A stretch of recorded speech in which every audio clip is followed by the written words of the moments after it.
Yeah. Couldn't be happier. I couldn't be more ecstatic about the fact that on our first show we got the main dude himself in the surf commentating industry. Not only that, but the guy's a pretty decent surfer himself, Captain Kai. Yeah, ball. Good to be on the show. I thought I'd pull off a little bit of a bum chic today. I see hope that, I bro. did well. I mean, did you have a fight with one of those cats on I the did, N2 check. on the way in there? It's there. I don't think we can start the show unless we've had a little drinksy poo. What do you reckon? Oh, it's Saturday, it's onshore and it's raining, so There we hit go. me. So these cool oaks in Woodstock, which are just down the road from the factory where we shape our boards, have sent us some beers. Ooh la la. And the boys at RoseBank. I must say it's a very Lani looking can. Yeah, it is. And look at this cool, eco-friendly, Yeah, I like recyclable thingamabob that's not going to get caught around any poor marine animal's neck. Love that. It's I love not- that. it's And, not gonna- and the team that I work with at the Two Oceans Aquarium with the turtle rehab are going to be very happy with that. So well done, RoseBank. Well done, guys. And the little label, which is designed by a dude that used to do a lot of our designs, Phil Ackerman. He's Very cool. quite a legit designer in Cape Town. He did the little RoseBank one. Yeah, I dig it. Let's give it a little Should we have that special moment for everyone? give it a little quaff. I think I just spilled beer on me, but it That's goes alright, with the bro. Ferral. There we go, just spray it away. I'm just gonna. Should I do like one of those calling ads? I'm getting a lot of notes of berry for a lager, actually. I'm feeling it in my beard, on my shirt. This is Ferral Life right here, bro. I like how he just went hardcore into the Ferral, like straight away. Dude, this is hard. This is Ferral. And I cared about getting wet with beer. Anton's out there in the bundus. They're building a shack in the kibbutz in the Karoo. Apparently he's harvesting thorns. So look, Kai, you here in up the road from me, which is quite fortuitous, I think. Yeah. I happen to find out that we literally live in each other's doorsteps. But the reality of this is that we hardly know each other. So I thought, IG buddies, bro. yeah, IG buddies. But it happens a lot nowadays. Yeah, for sure. People are meeting online and connecting, and it's crazy. I've even done like full work projects with people I've never met before, and you feel like you're best friends. But Yeah. then 2 years later, I've met them, and it's like almost a little bit awkward because It is. you're so used to chatting online and suddenly you're in the flesh. But I suppose it's the new reality, really. A lot of talk of new realities this year, but yeah, social media is certainly connecting people. Look, I first glanced your luscious blue eyes when you were on some little poster about rolling retro in Lindner. We'll get onto that in a minute, but like your gaze just caught me, and I thought, wow, this rolling retro really sort of resonates with me because of my connection with Ferral and the fact that Anton shapes some pretty cool retro boards. We'll get onto that later. And then here's this dude who started this rolling retro in Llandudno. Tell us all about rolling retro. I mean, this show is going to be getting to know Kai, by the way, and we're going to like really dig down with a shovel into Kai's deep, happy I past. feel like I need to look over my shoulder. I'm like, I may need a jackhammer, but so running retro, sure. Well, I mean, obviously it's not just me. I think that's first. Robbie Mcdonald from Voodoo Surf in Cape Town. apologies. So Sorry, Robbie. Yeah, Robbie is cool. The khaba's good. So Robbie, I mean, obviously he's one of the bigger ding repair guys in Cape Town. Yes. You know, his shop in town always was one of the main places. Just by the bridge there. Yeah. Well, now he's at the factory there. Yes, and if you want to go see a cool surf shop and factory, go down there because obviously the whole rolling retro collection's up on the walls. Yeah. Well, not the whole collection, but a lot of it. So it's kind of like you're going back in time and you walk into this like cathedral of surf history. So it's really cool.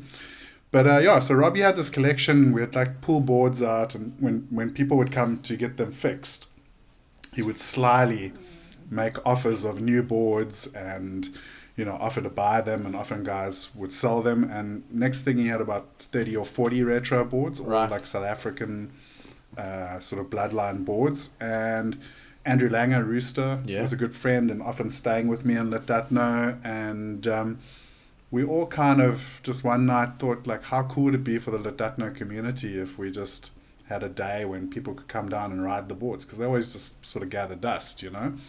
So How many boards are we talking? back then? Probably about 40 or 50. Wow. Now we're sitting somewhere on about 140 I think. Robbie does trade and sell as well. Yes. Just because the collection is so big. I mean, there's some boards that I don't think will ever be for sale. You've got a couple of old Whitmores. Max Wetland. Max Wetlands, those boards are keepers. But, like Warren Talbot at Vans, he's an ardent retro fan too. And he's bought a lot of the Town and Countries because he loves the old Town and Countries. Yeah. And a lot of those like old quads and twins, like the little shorties with the psychedelic sprays. And then some of the boards come back, some of them go back out. So there's a lot of trading and to and froing. But I mean, I think Robbie is always on the lookout for a piece of good history. And so we did the first one. It was pretty much just the Ledatno locals. It wasn't a huge event. It was probably I think we had about 80 people. And we didn't have any sponsors. It was just us, and I think Ruka back then gave us some clothes and stuff to give away. But it was just such an epic day. Yeah. And then I moved to Komiki actually the next year. So for two years, I think there was no retro. And then I moved back to Ledatno. When I moved back, everyone was like, does this mean we're going back to retro, So then it got a bit bigger, and the word had got out, obviously, on the first year, and Geordie happened to be there that first year as well. Okay. And he blew it up. So the little boost. Yeah, and then I think that next one we had Twig, Rooster, Royden Bryson was living in the hood. Yeah. Geordie came down again, and we got quite a lot of media exposure, through a lot of channels. And I think the word just got out that it's a super fun day. Yeah. So we don't call it a contest. Rooster actually coined, we put the con into contest. It's about celebrating surf heritage and the local sort of surf crew. I mean, a lot of people come from all over the country now for the event. And you pay your entry. You get to surf a half-hour heat with 9 other people, which is actually uncrowded for that corner. Yeah. And just hope the hut goes off. We've magically scored some pretty crazy waves over the 10-year history. I mean, the last 3 years we held the event were pretty hefty 6-foot days, but perfect. And we always run what we call the pro heat at the end of the day as the finish. Yeah. Ledatno's golden hour. It loves that last sort of 30-40 minutes of sunlight. And there's footage of guys like Dale Staples and that. Just there's crazy footage. Ike Forsyth, one of the locals who's now moved to Seals. Yeah. Josh Brody. So you got a couple of the core sort of locals, the standouts with some of the best surfers in the country, and it's always a good show. Yeah. We give them about 45 minutes, and then we have a prize giving. Just throw out some cool prizes, and most of the Groms score something, and then there's generally a band or a DJ, and we have a good time, and it's gotten a bit wild and loose, and the residents get a bit upset with us every now and then, but all in all, it's a good day. And the Lifesaving Club it's their biggest fundraiser of the year. Sweet. They make a good amount of cash for the Lifesaving Club, and it just kind of benefits everyone. I mean, for the first few years, we definitely didn't make money for that. It's gotten a bit better, and we've had some good sponsors on board. Jack Black actually was on board for this year, and then of course a week before we were going to run, COVID lockdown happened. So unfortunately, the event didn't run. We've been kind of saying it's on the back burner, but it's especially with liquor and everything else. I think it'll be Feb March next year. Yeah. Poor Dustin who did the t-shirts from Skull Candy is just gonna have to cross that 2020 out and put a 2021 on. Cancelled. Yeah, cancelled. So, but dude, it's gonna happen. It's gonna happen. That's the most important. And the biggest thing is, if you look at our history of surfing in South Africa and board manufacture specifically, Spider, Lamont,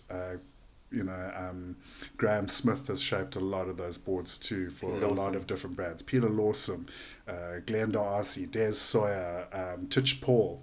We've got some... Anton Butler, yeah. There actually is, I think there's 2 of Anton's early boards sitting in the collection. And it's just incredible because I've had guys like Titch come down and look, and he's like, no way, I can't believe you've got this board, And I know he's got a big collection at Lifestyle too. Yeah.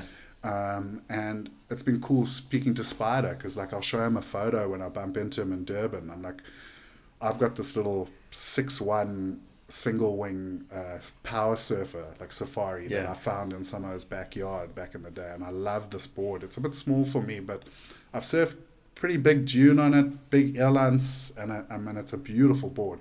And I showed it to Spider, and Spider was like, that's the board I made for Mike Thompson to go Yeah. surf backdoor and pipe on, and it's a 6'1". On that Like, note, you know, Mark, yeah, rip Mike. rest in peace, bro. Yeah, so, you know, it's just incredible. And I mean, if you're passionate about surfing and surfboards in South Africa, then the retro collection's a cool thing, and it's just rad to come celebrate that. Never mind the fact that it's a heaving beach day party. I mean, people It's a proper jaw. people have a good time at Rolling Retro. Yeah. Good publicity for London. Yeah, Because you've got yeah. this like, you know, all these beautiful homes and that, but the beach just becomes like this down to earth vibe and a jaw, you know. Yeah, and I mean, you know, I say some of the residents get a bit uppity, but you know, like a lot of the residents' kids and stuff come partake. Yes. All the life-saving club families love it, and you know, it's a big part of bringing the community together as well. You know, because the core of the event is still the local Ladutno crew who hang on the gat. Yeah. Every day, and you know, the guys that surf and the guys that, you know, police the lineup at Ladutno too, because let's be honest, Ladutno is that sort of first wave from town really, and can get a bit overrun, so you know, we've got to like Keep an eye. a little bit out there in the gat. I'm hoping I've still got my card, boys, because I was there a long time. Time ago. I'm Oh, gonna get cucked on by guys, some grom next time I go. Please surf let him with back. her. Let him back. So, like, we talk about the GAT. I mean, that's Kola Cone, who's a Ferral ambassador on one of those bombs, sunlit bomb. And as Kai mentioned, that's when London just really blossoms and shines, and like, wow, you can get some epic shots. Yeah, look, I mean, that was literally a minute, I think, after we had finished the last heat of the day, and Kola went out there, and I watched this wave. It's a deceptive photo because it's a lot bigger and heavier than you think it is, and it was a really radical takeoff because you can see the wedge just in under the boards. So he actually crossed over the wedge, and yeah, beautiful photo. Certainly one of the most popular photos sort of from the event days that we've seen. And there's a crazy water angle somewhere as well. I can get that. Yeah, there's the water angle. I mean, you can really appreciate how insane that takeoff was on that board. And you can see that board didn't have much rocker either. No. So I think it's pretty a crazy. Bonza, eh? It's Yeah, a Ferral Bonza. Bonza. So very impressed with that whole. That's definitely one of the most committed backhand takeoffs I've ever seen at No, that. it's a sick shot, very man. cool. So yeah, big up to Kola Cone. And I for think that this was Ian actually, Thurtle. So he was still in the water from shooting the finals, and he got this shot too. And of course the Hawkman's a big part of the Ladutno lineup, you know, living in 100%. Hot Bay. So and we do a lot of stuff together. Obviously he was the video man behind the regular guy. We're gonna get to the regular guy in a minute. Yeah, so big shout out to Hawkman. Big shout out to Hawkman. Respect. Cacao. Let's get a little bit. Let's go back into our little time machine, back to when Kai was a young man growing up, and you say you grew up for most of your youth on the Eastern Cape side. Is that Yeah. closer to PE? Well, I was born in Johannesburg, Okay. and then my dad's family, the Linders. There's hope for you guys There's in Johannesburg. hope. This man is living testimony to the fact that you can do it. You can break free from the shackles of Igoli. Well, and good news is I've heard rumours are strong that there's a big syndicate about to put a wave garden in Joburg as well. Oh So my hat! Is that just rumor? Or I'm was not it going like, to confirm because I can't, but I've heard the mumblings.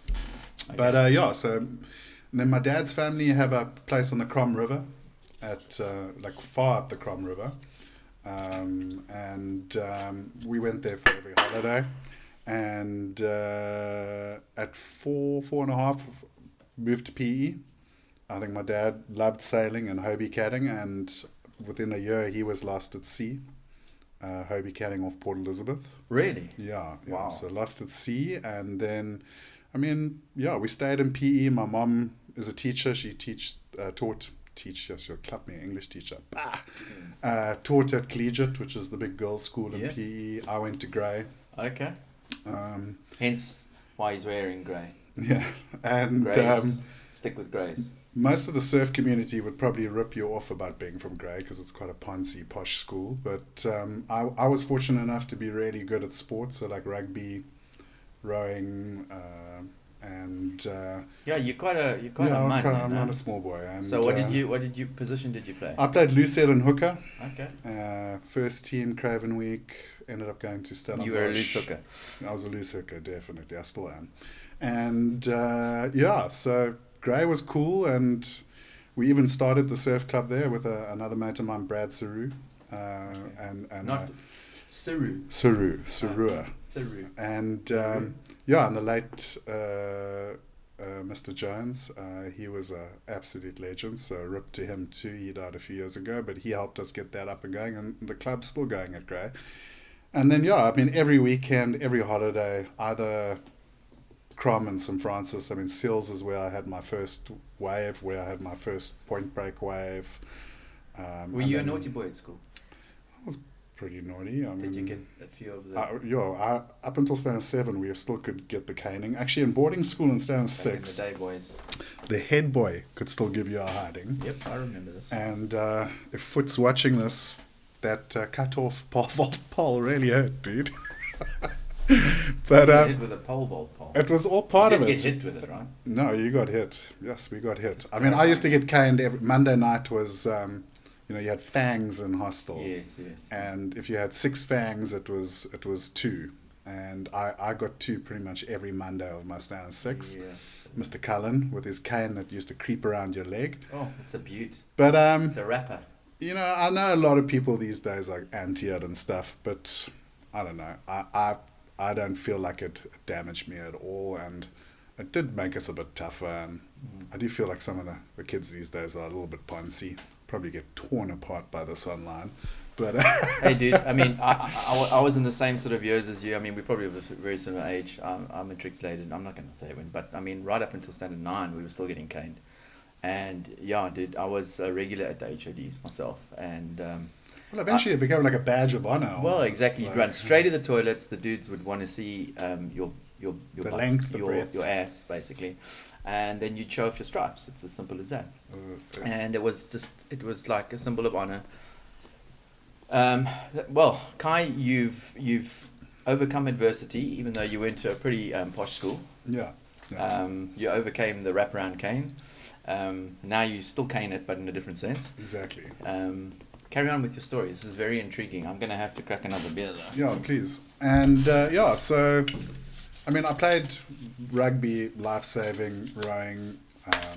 I loved rowing, actually. Rowing was really cool. And we'd often go to East London because Selborne had a big rowing club as well. And my friend Sally Fowles was at Selborne. And it was rad. I'd go surfing with him and a couple of other guys. And so I loved going to East London, actually. Good waves. And thank you, RoseBank. And thank you, RoseBank. Yeah, and then Craven Week 2 years in a row. I was the youngest guy at Craven Week in my standard 9 year, 16. I don't want to say shithole, but Newcastle. Sorry to anyone from Newcastle. But Newcastle as in like Natal Newcastle. Chicken farm. Oh my word. Yeah, it was quite an eye-opener. That's like the deep I'm south. sorry if you're from Newcastle and I've just insulted your town, but as a 16-year-old, that was my opinion. And then Bloemfontein the next year, which was a lot better because there were a lot of girls in Bloemfontein and they're really beautiful Afrikaans girls, so we enjoyed that one.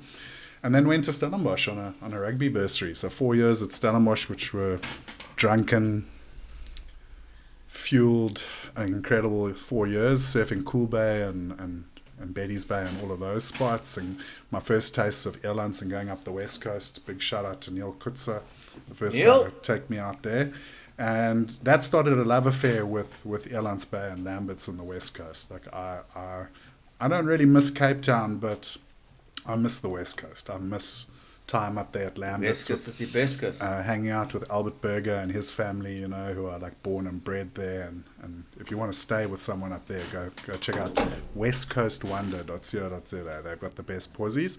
And I just love the people up there too. Like the people I've met, they're so raw, quite wild, some of them. That's definitely you, Colonel. And the waves, obviously, I mean, there are so many good waves. I love airlines. I mean, for me, growing up on the East Cape, like suddenly being able to do big backhand turns and surf my backhand was an eye-opener, and I love my backhand. And then, we discovered a lot of waves up there that aren't so secret anymore. But back then, we'd go up for 2-3 weeks. You wouldn't see other people. I mean, it was still gravel roads to airlines. I had a little city golf, a little Chico, that candy green apple one. Beautiful. You couldn't get out of airlines if it rained. Yeah. Like you were not getting out. So we would have to stay. And luckily, the hotel would pay us to dive crayfish for them. And we used to love going up there. And then, in further years with Twig and some of the big wave guys, Adam van Kuysen, going further up now and exploring. So much potential up into Namaqualand and stuff. So you're a real soul of the earth, Oak. You know? I mean, there's hope for guys from Egoli. There's hope for guys from posh private boys' schools. You can still unplug from the matrix, that is.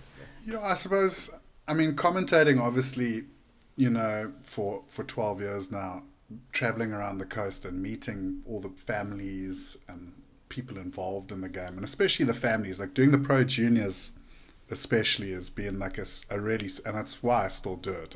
It's not for the money, I promise. But it's for the joy. It's for the love. No, it's for the love, because I Mm-hmm. love the Groms. Like, honestly, like the kids, like I've done so many trips with so many like great kids, and just their passion and their laughter and just the vibe. It's kept me young. And I've met so many good people, like some of my best like friends and families that I I can give you an example, like Sophie Bell, through the juniors, ended up meeting her parents, Angus and Candy, going to Mozambique with them, staying with them now. Every time I'm in Belito, that's where I go stay, and I wouldn't have met them if it wasn't for the junior series. So, I mean, they're like family now, so it's really cool. And there's a lot of people like that around the coast, and pretty much everywhere I go now, there's like people I can stay with. That, like, it's not like I can stay. It's like, if you don't stay with us, we're going to be really upset,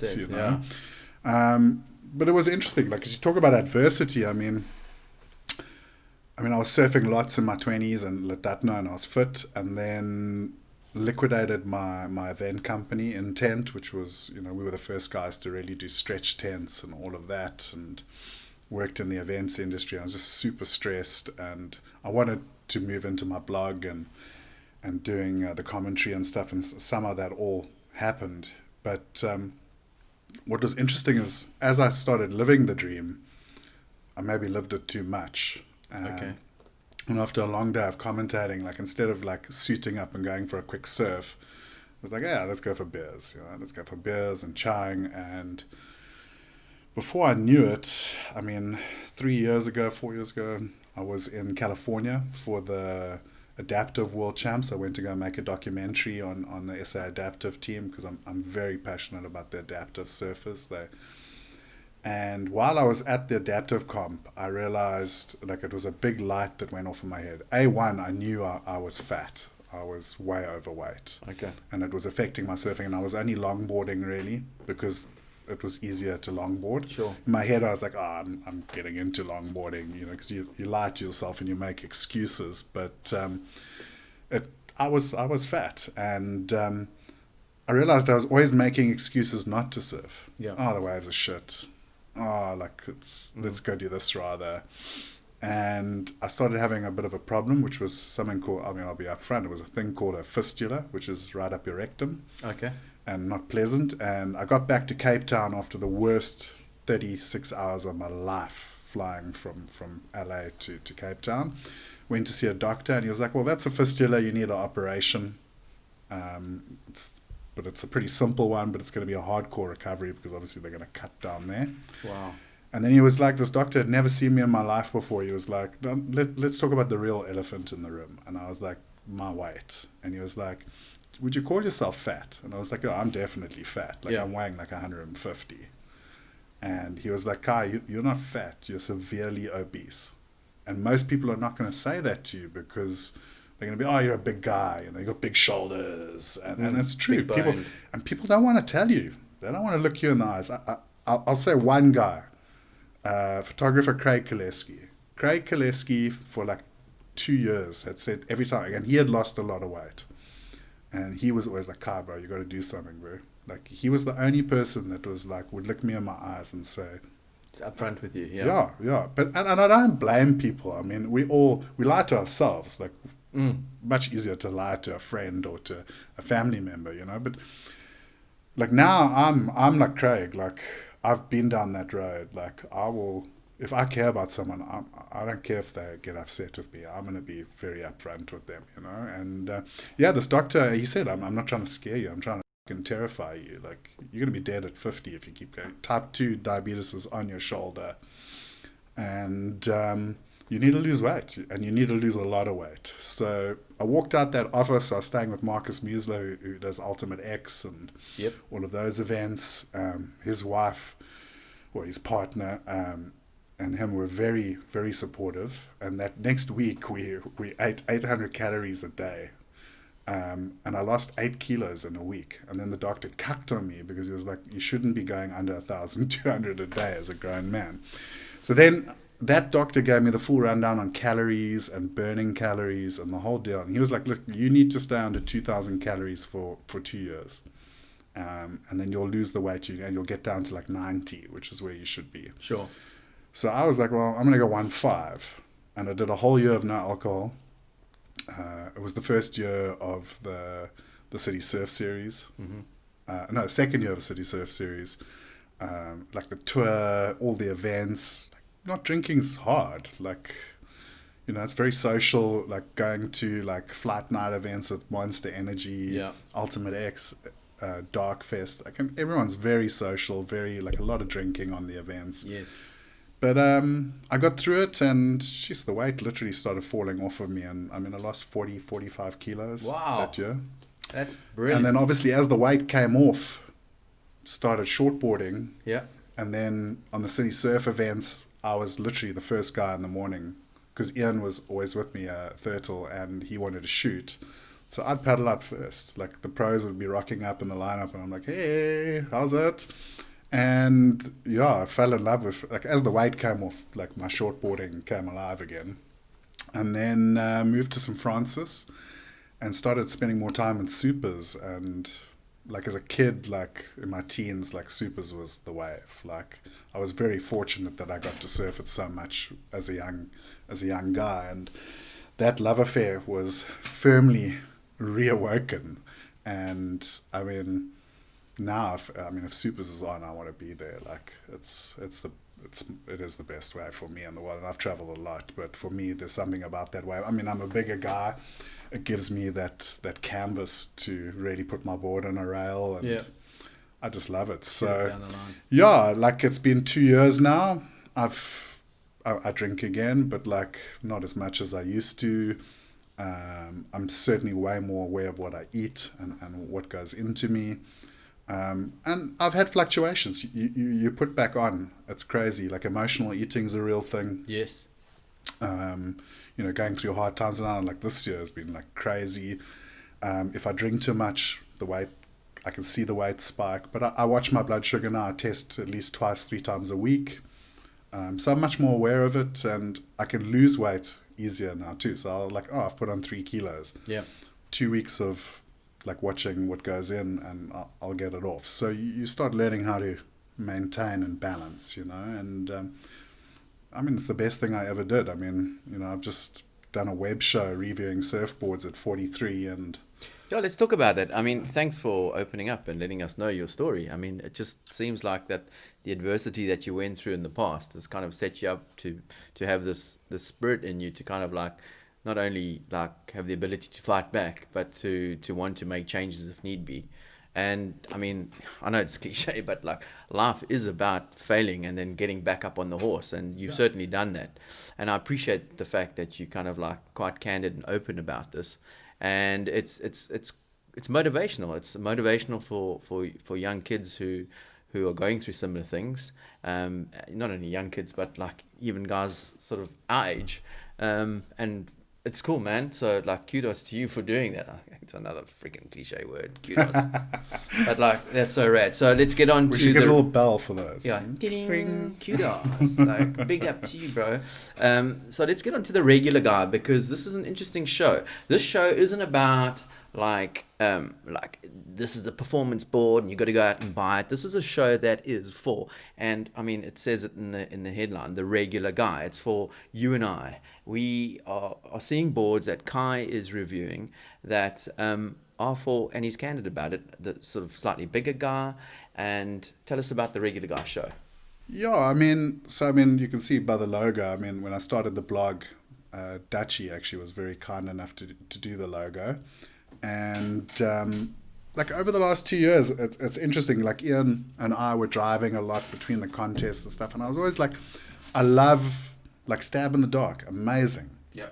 But I'm queuing up to watch the next one because it's cool to see these guys being so candid about boards, and I love that like Dane, Mick, and Geordie especially. Like Geordie's like, bro, this board's jut.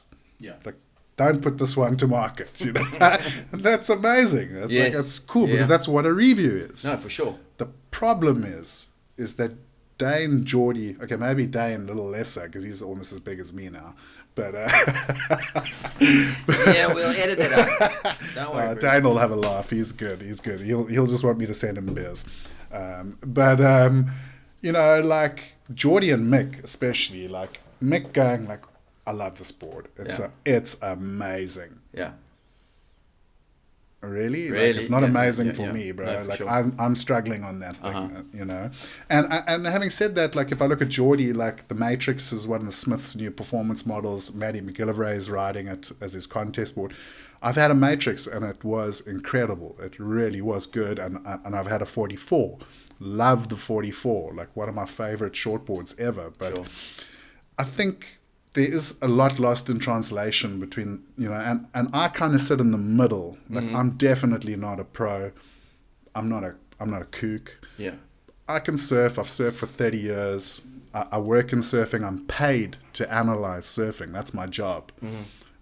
So I think I can give like some really realistic feedback on how boards go. And I said to the shapers involved, as I've said to Ferral, you know, because these guys are on season 2, by the way. There's a little Easter egg. We got to be careful what we say. Is, you know, it is a financial thing. There's costs involved in making a web show, and you know, the board makers do put some money into the show as well as the board. But I'm gonna be honest, like if the board doesn't go, I'm gonna say it for me. Yeah. And I mean, I'm very upfront at the beginning of the show. And Just as long as you don't say it about the Ferral. But I mean, let's just chat about that for a minute, because I want to talk about this. And what I want to talk about is the fact that the beauty of a show like what we're doing right now, and also your show, is the fact that, you know, you're not hindered and not sort of scripted by sponsors in any way. No. And unfortunately, a lot of shows that we watch on YouTube, in South Africa especially, that have all these headline sponsors throwing a lot of tin at it, it's like watching like Top Gear, well, it's like a billboard, and Jeremy Clarkson, and the fact that he rips the living daylights out of something that he doesn't like himself, and he doesn't care. Actually, yes. He doesn't care what the manufacturer says or thinks, and we don't have enough of that in South Africa. We don't have enough of people saying, you know what, this beer, and it doesn't, by the way, RoseBank, tastes really crap. It doesn't taste good. It's really rubbish. Why? Because there's always sponsors behind the lines going, you're not allowed to say that about this surfboard, but you're not doing that. I think brands in South Africa are still very old school. Like one example of that is like, and I mean, you've worked in advertising and stuff, so you'll know what I'm talking about. It's like, if we look at like running pro surfing events in South Africa, and you get South African corporate on board, like sponsors. Yep. They waste like almost silly amounts of money on having a stupid super sports show. Yep. And I'm like, 800 people max are going to watch that on channel 239. Rather put that money into either A, webcasting. Yep. But even for their like South African like 1000s maybe are too small. Rather put out really good web content. And you know what? Take that 80,000 Rand and pay the O's working on the event more. 100%. Because the judges are earning peanuts, 100%. the commentators are earning peanuts. Exactly. But they feel like, no, we have to have the super sports show. Yes. You know, and it's not the administration and the people running the contest. It's the sponsors. They are demanding that there's that super sport show, and it's so archaic. I mean, super sport, I love what you do, and I've done a lot of work with super sport, but for surfing, it doesn't work. Yeah. Skating doesn't work. You know, we've got online. Use it. It's so much you pay. Like, and there's guys like, you know, like Logie, like doing such cool web content for those events, you know, and the crew on the Belito contest, and like rather pay them more. Like you don't need to be on Supersport anymore, please. And if any brand, like big corporates are watching this, you don't need it. You're going to get more of a concerted, like high payment Instagram and Facebook campaign. You're going to get to more people. 100%. And you're going to have the demographics right there online, because Google and Instagram and all of them there's the hard stats. Way more reach. Johnny with a MacBook Pro in Johannesburg watched this. Way more reach.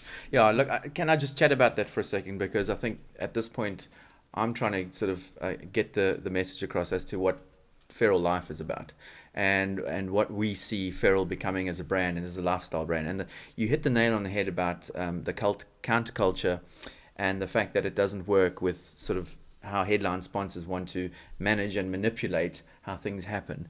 And having come from an advertising background, I just feel that there's so many creators, artists, counterculture athletes out there that you know, when we think of an agency type situation where you have this young kid who's in the studio and he's got this amazing idea, and all of a sudden that amazing idea is on a billboard in Times Square or in Piccadilly Circus, and that creative energy has come from one young kid sitting behind the desk, and who grabs all the limelight? The agency. So for us at Ferral Life, we're about shining the spotlight on these young up-and-coming creators by collaborating with different people like yourself and with counterculture athletes that deserve to sort of, you know, be put on a pedestal, so to speak. You know, we want to collaborate with you, but we want to also put your name up in spotlights and say, look, this is the designer. I mean, the logo that's been designed has been designed by PJ Hoffner. And this dude is an amazing designer based out of Cape Town. And it's a collaboration. And this is the new world. It's about collaborations. And it's not about saying, you know, and thinking about the monetization of it. It's about organic growth. I know it's another ding, ding, ding cliche word.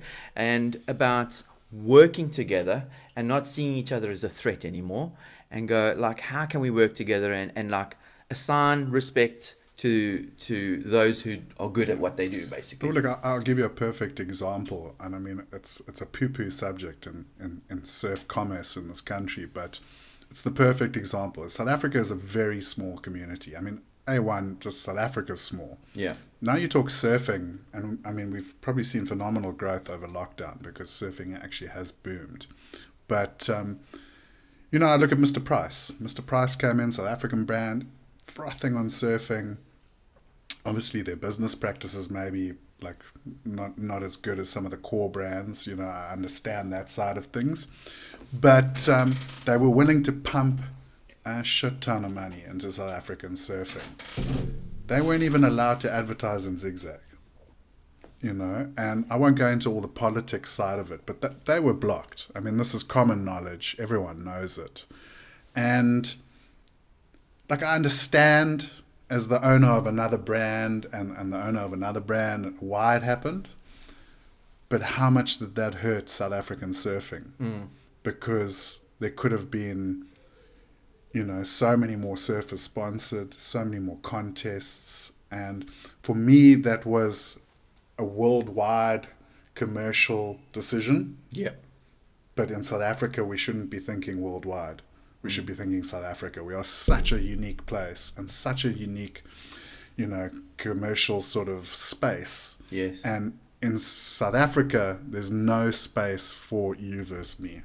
There's just not. If we're all at each other's throats, whether it be brands, WSL Surfing South Africa, you know, bodyboarding surfing, it's to all of our detriment. If we all work together, we can make a really strong little community and industry. Yep. And this is something I've been pushing for a long time. It's like, I wish to work with everyone, even if I don't like you. Like if you're doing stuff for the good of surfing. I don't like you either. No, I don't like you, bro. Only jokes. But let's all work together. Let's all support each other. You know? Sure. And I think it's very important for surfing in South Africa. And right now we're on the cusp of a great opportunity for that, because you know there's a lot of change happening. Surfer magazine just went under. Oh, true. And I mean Zigzag's not even. I mean they're doing a biannual.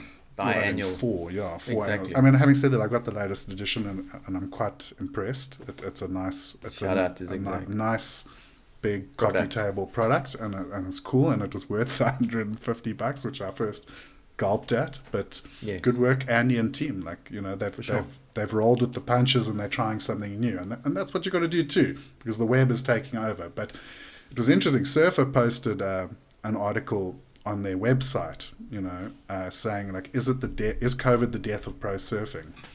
And you read the article and they're going, you know, WSL is financed by one person who's got a lot of money. It's not a functional business, and it's been marketed, like they said in the article, as like baseball. They've been trying to get a mainstream market to watch it, and their whole approach has been in line with that. But at the expense, like Derek Hind very vocally says, of alienating the core market. And, you know, I work for WSL. I love what they do. I love being involved. I love working on the events. But I get that point of view too, because I'm a course surfer as well. For sure. And that's where I think the danger lies, is like, don't run away from the counterculture. Don't run away from what your core is. Embrace it. And I think that's where skateboarding can actually teach surfing a lot. I agree 100%. You know, like skating has always been like, you know, the police. Like, we're skateboarders, and I've had huge battles on events with some of the skaters because of that like attitude. Yeah. But at the same time, they've really kept the sport core, you know, even with like X Games. They have that attitude, else. But I mean, if you check the sorry to jump in there, but I mean, if you look at the athletes themselves, I mean, they're so connected, and they're competitors, but they are so connected and 100%. So respectful of each other. And I mean, that's what competition is. Competition should be like a mirror, and if you don't have competition, you don't have a mirror, and that mirror allows you to look at yourself and go, I need to pull up my socks. I need to do something that's more creative, out of the box, to become a brand that actually like is doing something different. In America, there's a lot of competition, and like within skating, they're competitors, but the love is there, and they respect each other. I mean, someone pulls an amazing trick, and the guys go ballistic on the sidelines. And in business in South Africa, and within brands, and even in the surfing community, you know, everyone in the old world pre-COVID has kind of been like, you know, competition is bad. You know, who's this person coming along and trying to like compete with me? And guys, just like get used to competition, because it's a good thing. It doesn't mean you have to hate. Pushes the sport. It pushes the sport. It pushes brands. It's like, no, it's interesting. Like, you know, I spoke about Marcus Muesler, who does Ultimate X, and I mean, he's taken some hate mail from some of the skaters over the years, because they're like, you're making money off something you don't even do, and blah blah blah. And I'm like, but bro, if Marcus wasn't doing these events, there would be none. Yeah. In South Africa, like Kimberley Diamond Cup, you know, like all of the stuff around. It's like, you know, if you want a payday from skating, you need Marcus. 100%. I'm afraid that's how it works. That goes. You know? So don't hate on the guy just because he's seen an opportunity. At the same time, yes, it's an opportunity business-wise for him, but he is giving back to the sport. There's prize money, there's development, there's a whole lot going on behind the scenes. Background stuff, yeah. So, you know, I get that argument from the skater, but I also really support Marcus, because obviously he pays me as well. You know, like I get paid to go commentate and host KDC. You know, and I'm not a skater, I'm a surfer, but I'm good at my job, and they're happy with me. And I mean, 90% of the skaters are my friends. Like, I love hanging with the skaters. They're raw, they're rugged, they really do speak their minds. But, well, you know what, at least you know where you stand. Yeah, exactly. So, you know, and surfing, I think, could learn a bit from them. Definitely. So, we all need to work together here in South Africa, and especially now. Speaking of another brand, look at this. We got a little delivery from. Free stuff! Free stuff!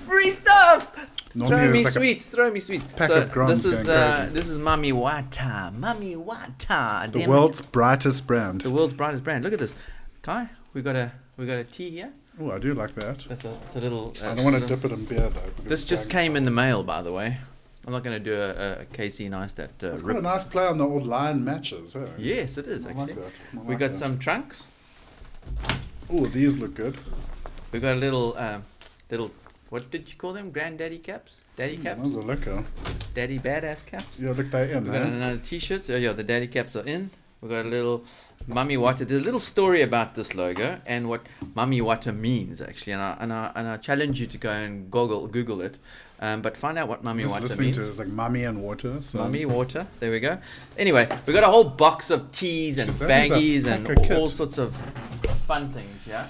So what we're gonna do is we're gonna chat a little bit about Afro Surf and Mami Wata and what they're doing. They do some really, really cool things at the moment for raising funds for Surf Club in Liberia, which happened a few months ago. And they're very cleverly doing this via Kickstarter, which is, again, a rad thing to do for a lot of the... Talking about Liberia, that's somewhere I really want to go. My friend Ryan McSkimming was there working for a couple of years. He was one of the top bodyboarders and now surfs. McScam. Okay. But I thought he lived there on the left points for quite a while, and I've seen some What a wave, mental Fred. footage of that That's wave. a sick wave. The only problem is flights, because we've looked at it. Getting to Liberia, Yes. quite difficult. So if anyone in the air industry is listening, we can fill up a plane to Liberia. To smuggle Do it. CaptainKai in. Yeah. All right. I mean, I'm even rocking the Mami Wata bananas on my laptop, which shows me I'm an avid supporter of what the guys at Mami Wata are doing. I mean, I must just talk about the quality of the clothing. The quality of the clothing is second to none. It's something that we in South Africa tend to struggle with, is getting the quality right, and I'm suitably impressed. The price tag is, well, it's not the cheapest, but then you get what you pay for, right, dude? So, like, if you want to win this whole pile of Mami Wata gear, I want you to, like, comment below, and we're going to send a little competition via Instagram as well for you to win this whole bag of gear that have very kindly been given to us by Mami Wata. They also, again, via Kickstarter, have recently embarked on a journey to showcase Afro Surf. Well, and I must say, from what I've seen, the response has been ridiculous. I think they've gone way over what they initially thought. And like you were saying, looking at the pictures, of course, AVG, the world's nicest man, that's his nickname for us. Because Alan, except if you make him angry, do not make Alan van Gijselen angry. It's very rare, but do not make him angry. But what's quite interesting, I can give you a little, is we're looking at a little secret trip up north.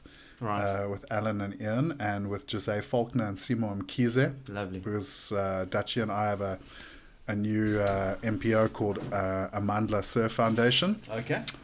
Which is trying to bridge the gap between sort of the core development programs and the older kids going into pro surfing, because we feel that's where the gap is. Okay. So I'm nothing away from all the incredible surf development programs. I support them 1,000,000%, Well done, and they've produced some incredible surfers. But I feel like there's a gap in that. A guy like Jose, current SA Open champion, has won a QS 1000. Where's the support? So we talk about Black Lives Matter. We talk about black in surfing. Mama Wati doing great stuff. Sal Masekela doing great stuff. Yep, big up to Sal. Amandla, we want to help those guys now to go and compete and reach their potential, which is making the CT. So our first two surfers, Jose and Simon Kize from the South Coast, another very talented young Zulu boy. So we're going to do a trip with Alan and Ian shortly, and I think Mama Wati, if I'm not mistaken, are also on board, because the photos from the trip will be the last batch of photos for that book that you see right there. Fantastic. So go ahead. We're going to put all these links down in the... I just put Mama Wati under big pressure too. Well, you do that, bro. This is all about pressure cooker situation. So we're going to put all the links down below and in the bio and wherever it's supposed to go. There's so many friggin' places you can put links these days. We're just going to link it up. We're going to link everything. We're going to link your show, The Regular Guy. We're going to talk about the captain and how Captain Kai came to be in a minute. But yeah, just big up to Salema. Thank you for the shout outs that you've been recently doing for us at Ferral as well. And all the best to the Mummy Wata guys. And if you want to win this gear, again, comment, do all the stuff that you need to, stand on your head and send pictures of your koala bear juggling if you have to. All right, let's chat about the captain. The captain. Ahoy. CaptainKai. Every time I send you a message, he sends me a message back. Ahoy. It kind of fits with Ahoy there, sailor! And I just got the picture of you with this like massive beard. Well, I used like to have on a massive tugboat beard. with like a bazillion surfboards on the tugboat and some sardines in a can. But let's chat about Captain Kai and why you called the captain. My commentary and MC journey didn't start with surfing. It actually started with snowboarding. Right. And because we have a lot of snow in South Africa. oh, yeah, we have lots. But Miles Masterson, okay, who was the man behind Blunt magazine. Oh yes, Blunt. So Blunt was Back in the day. the action sports, extreme sports magazine, really cool magazine. Did a lot for especially the other sports like BMX and skate. And Miles calls me up and he goes, I still had the 10 company back then, and I had a job, a day job. And he goes, we need a judge for SA snowboarding and ski champs at Tiffindale. And I'm like, bro, I was a ASP, the old pro surf tour, like that was my qualification. I judged that. He's like, yeah, but you've done seasoned snowboarding. Like I know you like an avid snowboarder, so you know snowboarding and you know how to judge. So yeah. they'll cover your costs and everything, and they can't really pay you, but it's a cool vibe. Yeah. So I'm like, okay, cool. So we hop in a car, off we go, and the first year I went, like no one was on the mic, like so, and I was getting quite frustrated with like how slow things were happening. So I kind of grabbed the mic and I was like, okay, this way, like do this, and we're going now on this chick, and I was like, whoa, this dude's like taking charge. We like it, and Ollie and Pete and the crew ran snowboarding. Like, okay, can you do prize giving? And I did prize giving, and everyone had a laugh, and it turns out I was quite funny, and Tiffindale at those events was carnage. I've never seen anything. That bar at Tiffindale was... It's like a snowy version of Splashy Fen, basically. No, dude, Splashy's got nothing on. Everyone there. Splashy Fen. And, made some really good friends. Like, sure, the snowboard crew were small but tight. But then, so the next year they were like, okay, now you're coming, you're head judge and MC. Sure. So I was dual. And... I get a message from Doran Bambus, who was then also working at Blunt, and he's like, bro, this Austrian guy who's South African, Chris Cab, this is the first year, sorry. Yeah. And Chris Cab jumped in and we became friends, and he's a skater and snowboarder, and he went back to Austria, and the next year, a guy called Seppi Scholler, Mark Swoboda, and Chris were coming, these three Austrian. Mark...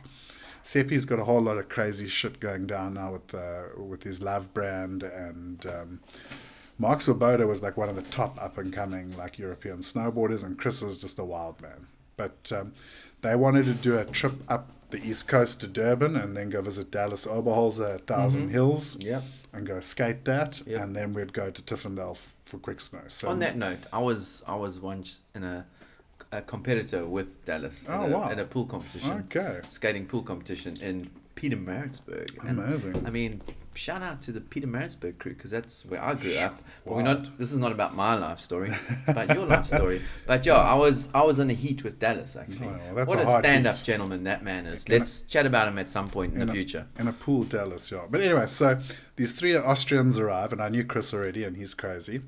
And Seppi, who's like quite a different sort of dude. I love him, but he's very like alternative. and Mark, this quiet but crazy Austrian like pro snowboarder. And we get in the vehicles. We had my friend Stacy traveling with us. Miles was in his little band, and we went J-Bay, St. Francis J-Bay, East London, scored in crazy yellow sands. Then the bluff with the palm worms. Yeah, Ricky Basnett's coming on the next show, by the way. Well, he'll tell you all about the bluff and how rough and tough it is. By the way, my mum from the bluff, so I have got a little bit of the bloodline connection there. And then we went to Tiffindale, and on this trip, you know, as it is like, you know, when you travel with extreme sports athletes, it's like herding cats. And I was always the guy going like, get in the car, we're gonna go, like we're gonna miss the waves, because these guys were like snowboarders, and then like, you know, morning surf was a foreign kind, Yeah, usual. and Seppi started going like, yeah, Captain. Okay. And by the time now we we're got, getting to the point why he's captain. by the time we got to Tiffindale, this had become a thing in the group. Everyone was like, yeah, Captain. And next thing it was CaptainKai. And Marcin Jacot, like multiple SO snowboarding champion, really started like going at it. And yeah, and then I started, or it became CaptainKai. So it was CaptainKai. So when I was looking at the names for a blog, CaptainKai's World kind of made sense. And then literally a week after that event, Chad Darcy, who was, you know, Billabong, he was like, dude, I check you doing all the snowboarding stuff, but you're a surfer. Don't you want to commentate some surfing? And I was like, bro, I'd love to commentate something. He said, well, SA Champs is Billabong this year. It's at Long Beach and ended up at Misty Cliffs quite a bit. Yeah. Come commentate. Sure. I'd never commentated surfing. I mean, I'd obviously seen it. Yeah. And that's kind of where the journey began. Is like I did that event with Tasha Mantasti. Yes, yeah. And I've worked a lot with Tash, so big shout out to her. And next thing I was doing the Billabong Pro Junior Series. Did the Bolito? Bolito was a bit slower because Yes. it was Mr. Price, and then I did a few guest heats in the booth with Joe Tupel, because I'd met Joe in J-Bay, and John O'Hutchison. big shout out to Joe Tupel. Actually, he was a great influence on me. And then, I mean, I anchored webcast at the last Billabong in J-Bay. I was the anchor, and then like working with Luke Egan, Twiggy, Greg Long, which was like a huge privilege. He's dropping bombs. He's dropping big bombs. Wok was on that team with me as well, causing mayhem, and it was a QS. It wasn't a CT. It had been downgraded that year, but the finals were in the worst J-Bay I've ever seen. It was a howling onshore. Adriano de Souza won. But the previous 4 days were probably the best waves I've ever seen in a contest at J-Bay, even better than that country feeling here. Yeah. It was pumping. There were a whole bunch of 10s. I mean, it was crazy. And that was my first, like I'd been in the booth, but I got to webcast properly. And I was the anchor. And unfortunately for me, I haven't been back on J-Bay since Billabong went, but I moved to Bolito, and I love the Bolito event. It's honestly one of the best weeks of my life. I love that event. I love the people who work there. We always have pretty entertaining waves. I get to surf, gigs, Scotty Turnbull, Dutchie, Tash, like just cool people. And I mean, that Challenger Series event is a big one for South Africa. You know, we see Mikey Febb pretty much qualified off a result there. Yep. And I'm hoping in the new batch, like guys like Shane Sykes, Davey van Zyl, they join Maddie soon, because we've got a lot of talent, and having a challenge. I don't think people realize how important it is to have a Challenger Series event in our country. Mm-hmm. It's a big one. So, yeah, and I mean, obviously, I'm dying to be back on J-Bay. Like, I really, Coffee. I really love you, Coffee. Please hire me. But I mean, it's we are very lucky that we have Bolito and J-Bay, to be quite honest. I mean, it's incredible, and just to be part of like that level of event is incredible. And what's really beautiful is, I mean, especially, web is really cool. Like it is. It's like the pinnacle of commentary is like web. It's going to be on the web. But I love Beach Mic. Like I love it, because I'm so important to the surfers. When I come off a stint on the Beach Mic at Bolito, and you've got like Pat Gadauskas or Beric coming up to you and like, dude, thank you so much for like doing your job so And well. Pollywog. Yeah, Beric. But anyway, it's incredible because I don't think a lot of people realize how important beach mic is to the surfers. You are the information. You're on the sidelines. You are, You're right there. and if you do your job well, they've got the info they need to make the heat. Yeah. And I laugh because Beric's like younger, but he was a big part of my commentary journey too. Because even as a junior, he would come give me like Beric. I mean, if you haven't met Beric, he's very blunt. Like Blunt Beric. Sometimes very badly Sorry, blunt. Beric, I don't even know you, but like, that just kind of rhymes. He would come to me and just go like, "You cocked that heat up, like you fucked it up for me," but then he would explain why, and I always took it like at face value. And there's a couple of other surfers as well there, and they helped me grow, you know. And I take beach very seriously.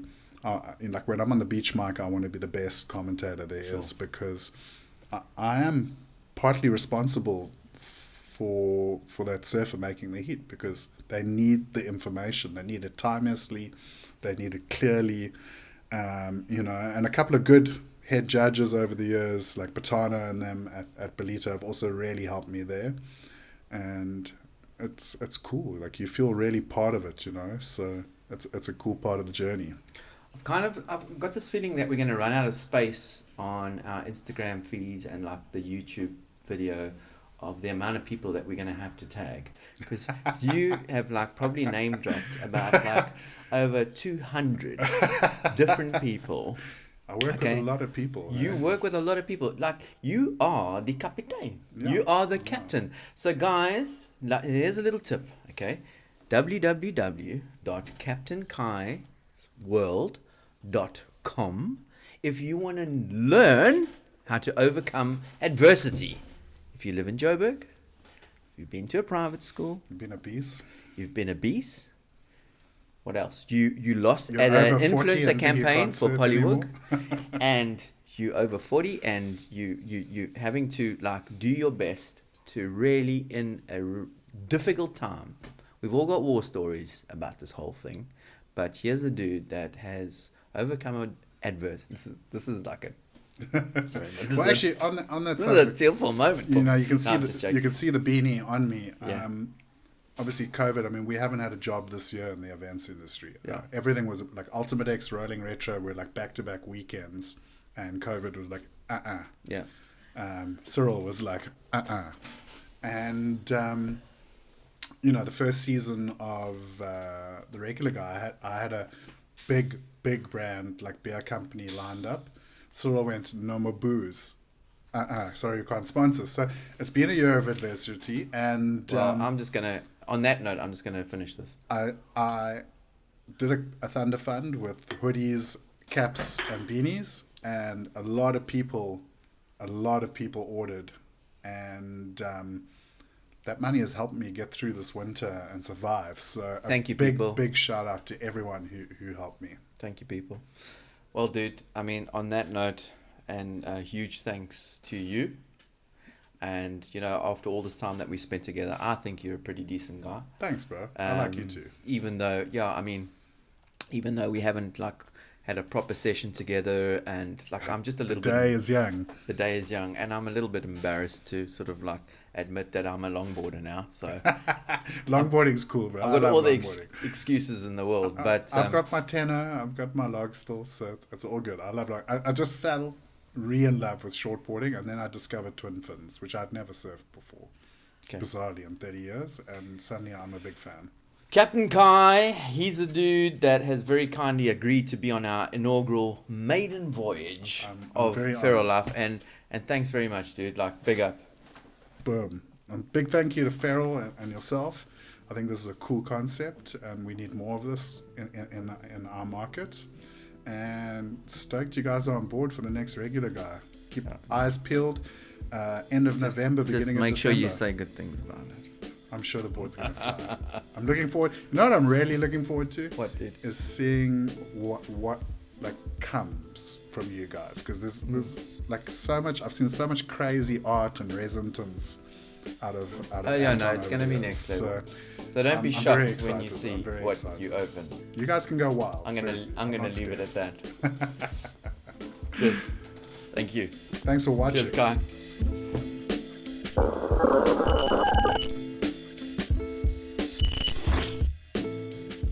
Are we rolling? Ready? It's a RoseBank beer. I was expecting to have to do like the cool pick up and burn, but it didn't quite happen. Lunchtime. I just get the tool. Oh yeah, please. That's awesome. This is the state of the surf industry in South Africa today. Don't be picky. Dude, I think we've got our outro now.